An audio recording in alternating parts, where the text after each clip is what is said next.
शक्ति स्वरूपा सभी माताओं को मेरा साष्टांग प्रणाम। एक बार एक छोटा बालक अपने स्कूल से जब वापस आया तो उसकी जेब में एक चिट्ठी थी।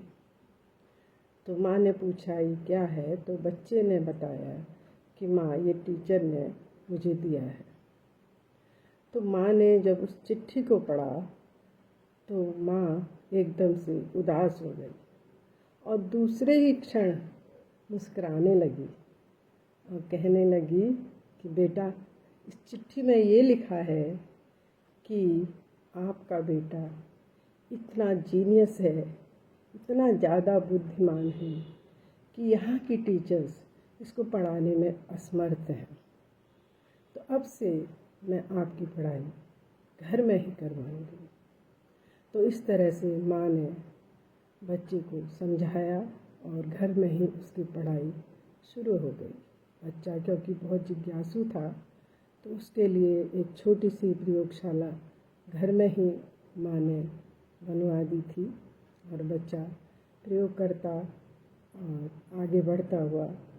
तो एक दिन क्या हुआ कि जब वो रेल के डब्बे में बैठ कर के एक्सपेरिमेंट कर रहे थे तो उसी समय बहुत ज़ोर का विस्फोट हो गया।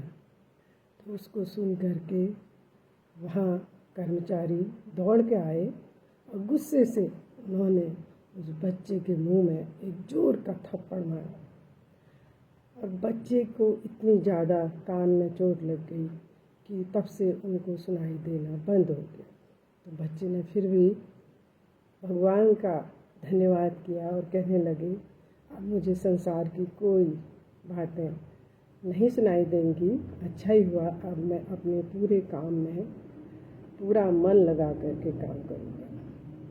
तो इस तरह से वो बच्चा आगे चलकर थॉमस एल्वा एडिसन नाम से एक विख्यात वैज्ञानिक हुए और उन्होंने बल्ब जैसे यंत्र का आविष्कार किया और बल्ब जिससे हम लोगों का जीवन बहुत ही ज़्यादा सरल हो गया।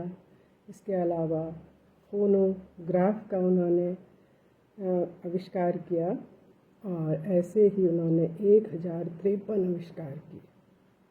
और जब बल्ब का आविष्कार किया तो 10,000 बार वो फेल हुए, फिर भी उन्होंने हिम्मत नहीं हारी। तो जब बाद में उनकी माँ की मृत्यु हो गई तो एक दिन उन्होंने वो खोला बक्सा, तो उसमें उनको वो चिट्ठी मिल गई। तो उन्होंने उत्सुकतावश उसको पढ़ने की सोची तो उसमें ये लिखा था कि आपका बच्चा बहुत मंद बुद्धि है, इसको हम स्कूल में नहीं पढ़ा सकते हैं, इसलिए हम इसको स्कूल से निकाल रहे हैं। तो ये पढ़ कर के बच्चे के एडिसन की आँखों में आंसू आ गए। तो उन्होंने अपनी डायरी में लिखा है कि मेरी माँ ने एक मंद बुद्धि बालक को सेंचुरी का सबसे जीनियस इंसान बना दिया। तो इस तरह से माँ को उन्होंने बहुत धन्यवाद किया। धन्यवाद।